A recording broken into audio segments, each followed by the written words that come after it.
for today's cup of coffee. I have another backdrop that has totally baffled youngest kid.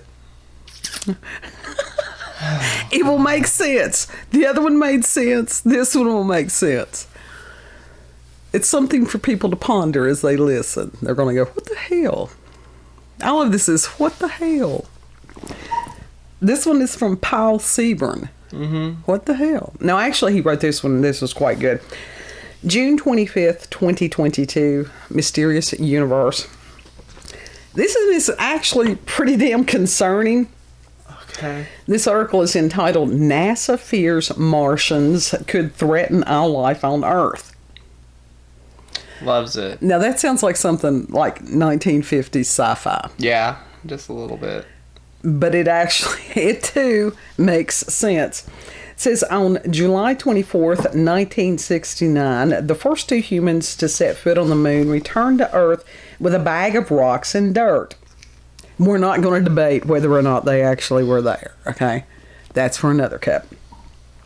While Neil Armstrong and Buzz Aldrin claimed, at least publicly, that they saw no life forms on Earth's satellite during their brief stay, NASA engineers had read enough science fiction to err on the side of caution and developed a complex quarantine system to hopefully prevent any living thing the astronauts may have brought back with them from escaping and contaminating, or worse, conquering Earth.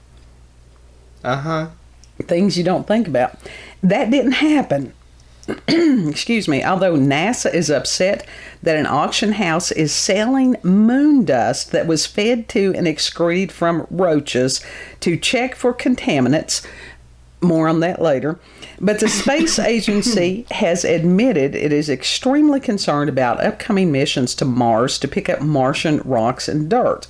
Will they contain Martian life forms that contaminate or conquer Earth? Has NASA's quarantine technology improved over 50 years? What if life forms are brought back to Earth? Should they be taken back? Should we be concerned that NASA is suddenly concerned about this?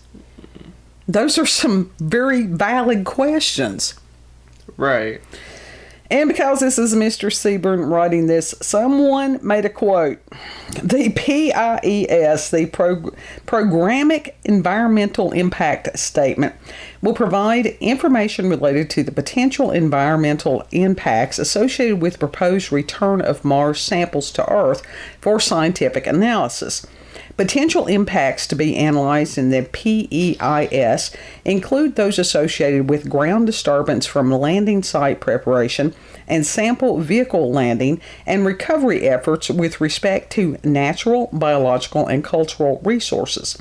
NASA will also assess potential impacts to the human and natural environment associated with loss of contaminant of Mars sample materials, end quote. That one reads about like the one about the cause and effect. Maybe it's my ability to comprehend right now. Maybe.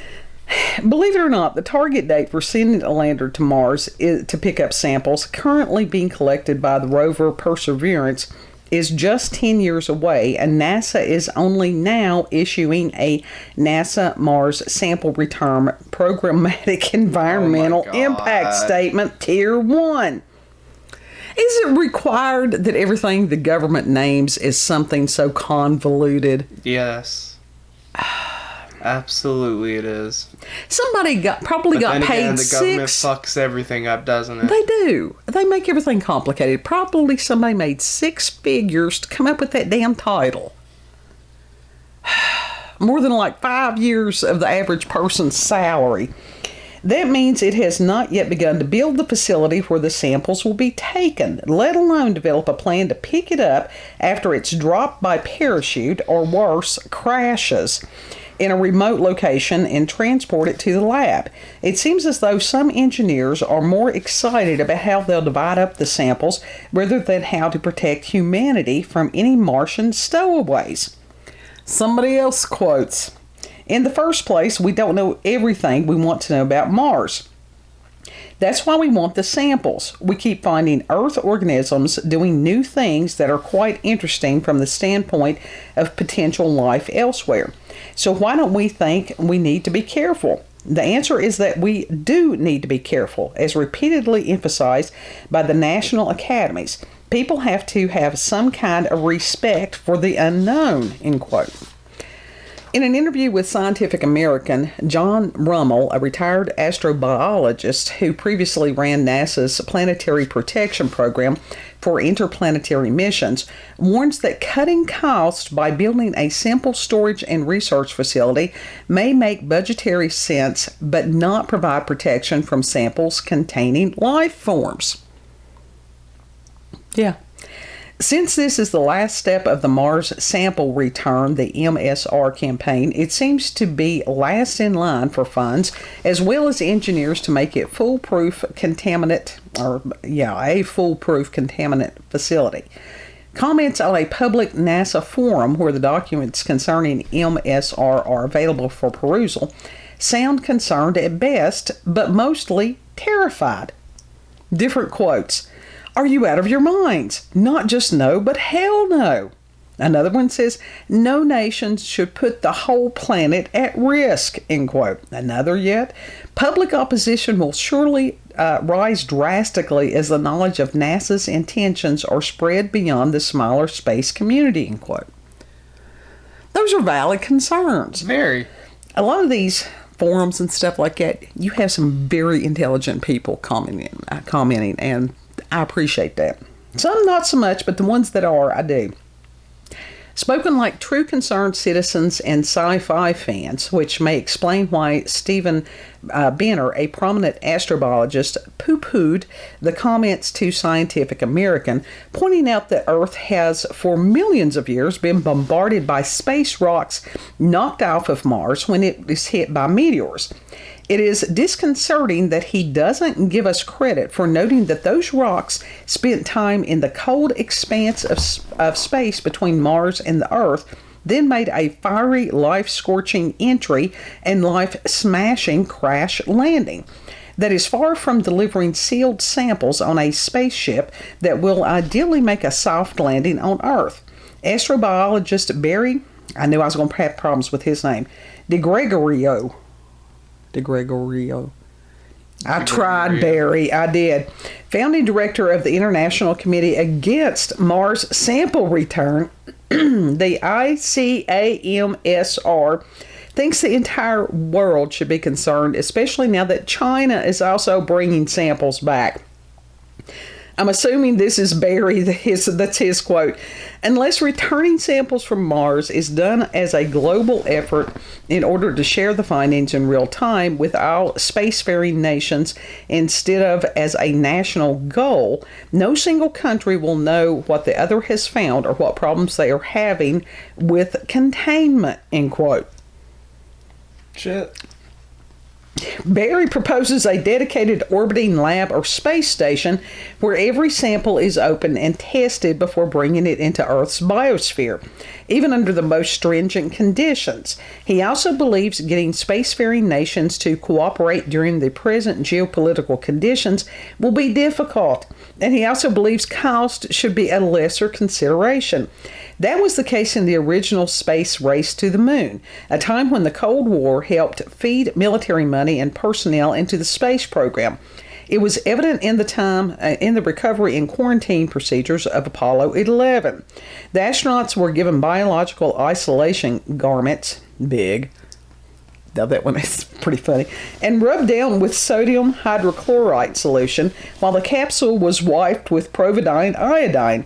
The raft containing decontamination materials was initially sunk. Okay, not exactly biofriendly in today's world, but this was 1969. The astronauts stayed in the Bigs until entering the mobile quarantine facility, the MQF. It was the anticipation of more alphabets that threw me. Where they stayed for most of their 21-day quarantine. The Columbia capsule was moved next to the MQF and attached to it, allowing the lunar samples and other items to be removed.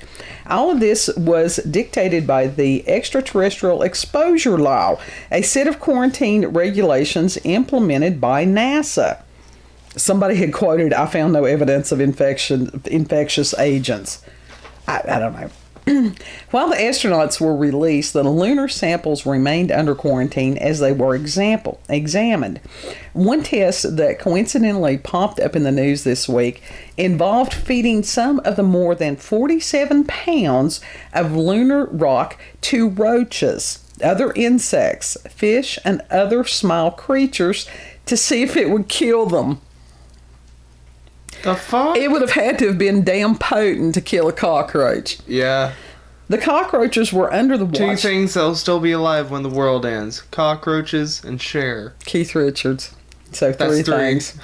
The cockroaches were under the watchful eye of entomologist Marion Brooks at the University of Minnesota, where she dissected and studied them, eventually ruling that the moon dust did them no harm. Once deemed safe, AP reports that Brooks took them home and put them on display. Okay. Her daughter sold them in 2010, and they're up for auction again. However, NASA claims that Brooks took them without authorization and they must be returned. Well, yeah. Based on similar instances in the past, NASA will probably win this case and get its roaches back.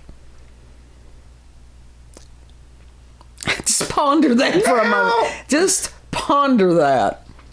And so what the Clorox have to do with this one? Just like in 1969, again, the Apollo 11 mission, protecting Earth from life forms brought from other planets and moons is serious business, potentially threatening our life as we know it. Shouldn't NASA be given the funding it needs to do this last step, yet most critical part of its job? Do you really want the job of protecting our planet from Martians to go to the lowest bidder? It kills germs and other agents. Not roaches. No, as far as the Martians. We could have had a roach. Hell no. No. But anyhow, germs, microorganisms, kid missed it. But anyhow. But yeah, that was something I really hadn't thought about, but there have been tons of sci-fi movies created where there was some kind of foreign agent that, that the peoples, the humans as we know them, did not react well with. That there were some of these, well, you think about it, if you've got a microscopic parasite, which you have lots of them here on Earth, that could take over and control things, Toxoplasma gondii. Yeah. That has been the one I have researched for quite a few years, and it's kind of frightening. Here, talk amongst yourself while I reach my coffee. You can get it from cats and such. Absolutely.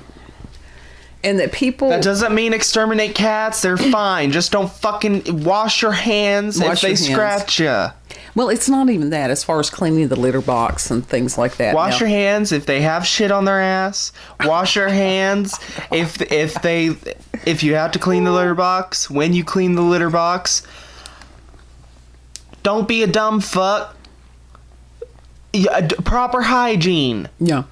And honestly, if somebody is pregnant, then they need to sort of let somebody else take over cleaning of the litter box detail. Yeah. Because that's mostly where people think of Toxoplasma gondii. Mm-hmm. But no, it can affect lots of other people. Yes. Interesting, because I think at this point, I'd have to look it up. There was only the dopamine receptors that it attached itself to.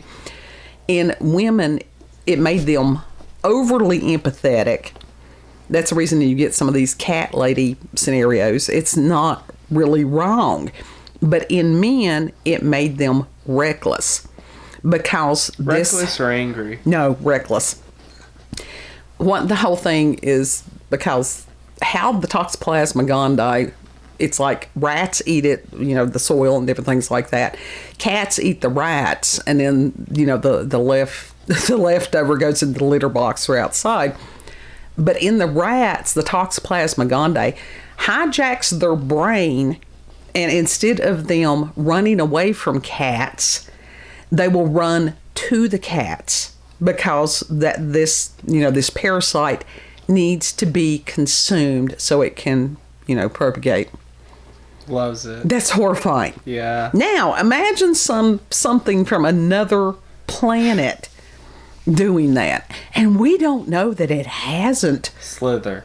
Have you seen the movie Slither? No, I haven't. There's something wrong with me. No, I haven't seen that one, but anyhow. She's blown up like a balloon. Oh, okay. That's disturbing. I'll show you the scene. Okay. It's hilarious, though. It's disturbing. It's disturbing. hilarious and disturbing all at the same time. But now, I was one of these that just, this childlike thing, go to another planet, find out what's up there, without really thinking these things through. So it's just, it is disturbing. Is there even a planet? Is there a planet that is habitable like Earth? I think that recently they have found that there could be several in the solar system, but to travel there would take a ridiculous amount of time. Unless we had like supersonic speed. Well, it's beyond the capability of the technology that we currently have. To our knowledge. No, well, I mean, unless you're these people that are doing this reverse engineering thing. So, and then that's where you've got as far as the wormholes, and then you've got as far as folding space and different theories like that. Going in and out of other dimensions. Hell, our bunch can't get it together in this group of dimensions we've got. Can you imagine the havoc that we could wreak if we had the ability to go into others? Yeah. But thus the, stock up on disinfectant wipes, folks. Oh my God. One more thing. Just clean. Yeah. Clean. Wash your hands. That's all you need to know. Yep. So if you've had experiences with the supernatural, paranormal, encounters with UFOs, aliens, cryptids, moon rock eating cockroaches, that's just nasty. Now, That's disgusting. Who would collect that? Now you've got cockroach poop, which has God knows what kind of bacteria in that, plus moon dust, and that people were willing to buy that. My God, I don't know. I try not to be black-pilled. If you've got local, regional... You're doing a damn good job at being black-pilled. Local, regional, or family myths or legends. We got a cat licking the couch. He does. He is licking the couch. Send us an email, cupofcoffeewithscream@gmail.com, and the link to the article and the email address will be in the description box. There's a lady that I'm hoping to, in the very near future, make coffee mugs for me. Her name is Celissa. She has an Etsy shop.